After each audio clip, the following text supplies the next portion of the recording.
You know, I always find it interesting when young people who haven't lived through any part of history that they gain their oppression status from have so much to say about other people's actions. The amount of narcissism that it takes to think you can tell other people not to travel to part of their own country and grow your economy, might I add, is next level.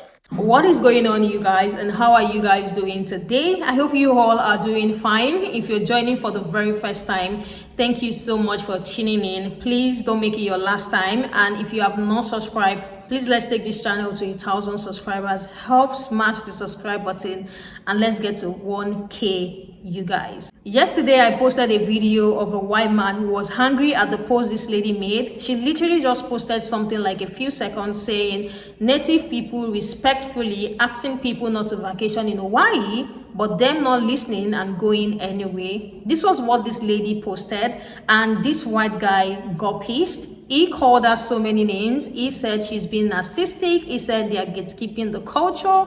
He said they are fighting for power. He said a whole bunch of BS. Then I came across a video that I want to share with you guys, which I think is the reason why this lady said that. Because these people have entitled mentality. They will never see the picture this way. Let me roll the clip so you guys can see the video that I am talking about. Hey, good morning.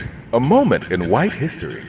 I'm proposing to you, Professor Treston, in 1990 that cause is irrelevant. No, the cause is not irrelevant. You're living on Hawaiian land, Mr. Reese. What are you paying us for it? Nothing. Haoles are living on Hawaiian land. The military is squatting on Hawaiian land. The kind of government that we have is ruining Hawaiian language. That is not irrelevant. And not only you need to understand is that, as Malcolm X pointed out, anger against white people is righteous anger.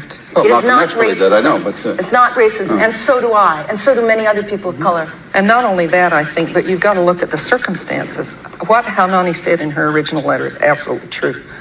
That we'd be better off with No, let me tell you what I'm saying. That all white people living in Hawaii benefit from that historical circumstance now, and that Hawaiians are still being denigrated because of it. And is that true of Japanese living here? Well, the Japanese have a very different economic situation. But I mean, are the Japanese living here are the beneficiaries of land stolen from the Hawaiians? Are they not? Yes, they're beneficiaries of land stolen, but they did not. Do you think we'd be better off with one less Japanese? No, let me answer your question, Bob, because like so many white people, again, you refuse to look at your own history as being a white person. Japanese people were brought here as laborers. We are not speaking the Japanese language. We are speaking the Haole language. And why is that? Because your ancestors said that we cannot speak Hawaiian. Now, if you don't want to acknowledge that as racism, that's a problem I suggest you get over. But I acknowledge that I certainly do acknowledge that as racism. Well, fine. Then do you expect people to say, oh, thank you so much for banning my language? You don't think people have a right to resent bad treatment? You don't think they have a right to resent foreigners in their land? Did you guys notice how that man was trying to take away from the points that lady was making, trying to use the Japanese as a cover-up, saying didn't the Japanese people, benefit from it? So if the Japanese people benefit from it, does it take away from the fact that the land was stolen by them? Like, he is trying to have a cover-up. This is what they do, using the Asian to cover up for their atrocities. And I think there was a particular Asian lady on TikTok that has talked about this so much. I am still going to share more videos on that as well, because this Asian lady said so much about how these colonizers use Asian people as a cover-up for their atrocities. It is how these white people will pop up anywhere and they feel entitled to take over the place. She said anger towards white people is righteous anger, but a lot of them are not going to find that funny. A lot of them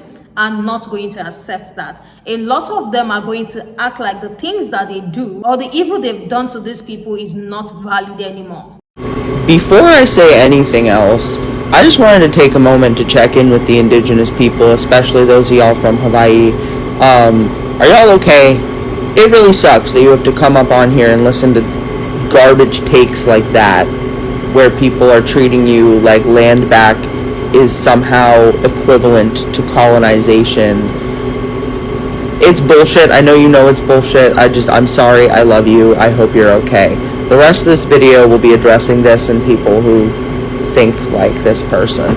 So, I'm going to start out by reminding you that there is nowhere on this continent and the islands that surround it that you could set your feet on and accurately call it your land, because none of it is. People who look like us, this is not our land.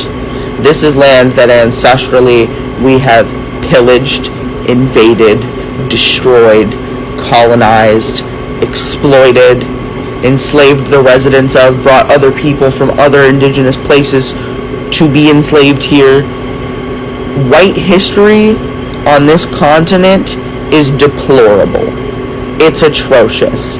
And just because you have not been taught that real history does not mean that it didn't happen. See, in white supremacy culture, there's this worship of the written word where it has to be written down in a certain way, which is something that only privileged populations had access to doing in the times that we were documenting these historical events, by the way.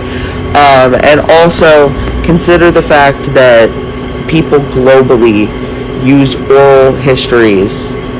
So indigenous people telling you today what was told to them, that was told to them, that was told to them, that was told to them.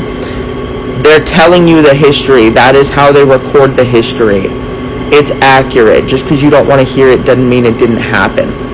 Now, as far as your entitlement to any land, but in this instance, the Kingdom of Hawaii, nobody there wanted to be part of the empire that is America. It was an illegally annexed kingdom. No treaties were signed with genuine joy, enthusiastic consent. None of that happened. It was all under duress.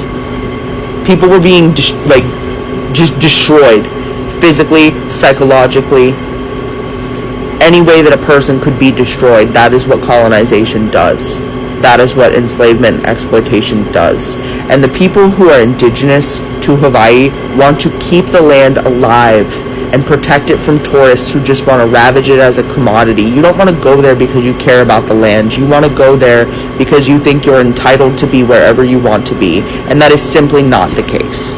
And at this point, I can say for a fact that the world is tired of their entitled mentality, thinking the world has to revolve around them. They will go over to a place, overthrow the people there, and then tell them to follow their step and come back and say these people are ungrateful. This is the dynamics. This is what they do. This is how they move. These people will never come to the fact that they are actually wrong. They will never see that they are wrong, and that is the reason why that man was trying to take away from what that woman was saying, try to use the Japanese as a cover-up, because he can't find any other way as a comeback to this woman, and he is using the Japanese as a cover-up. He basically doesn't see a need why people have to resent bad treatment. They have to accept whatever BS that they bring to their table. And at this point, I'm sure we all can agree to the fact that these people will never take accountability for the things that they have caused. When I came across this white man's video where he was literally saying that this lady was being narcissistic, we all can see how things are for those people over there. Even during this time that they're experiencing the fire outbreak, and you guys can see that they need their hotel, they need their land. They stole a lot of things from these people, and they will never take accountability for the evil that they have done. I have a comment here that says, white nuns beat my grandma every time she spoke a language in residential school. She made her kids speak English so they wouldn't get beaten. Just imagine, taking over their land, taking over their language, controlling every single thing for those people, going there as a tourist, taking over every single thing they have, that it's now so overpriced for the native people to even be able to afford things on their own land. So to the white guy who was pissed at what that lady posted, I hope this video meets you, and I hope you now understand why she posted what she posted. Let me know what you guys think about this video in the comment section. What are your thoughts about this video? Let's continue this conversation in the comment section. Thank you all so much for joining. If you have not subscribed, please subscribe before you go and turn your bell notification on, and I'll see you guys in the next one. Bye guys, and I love you all.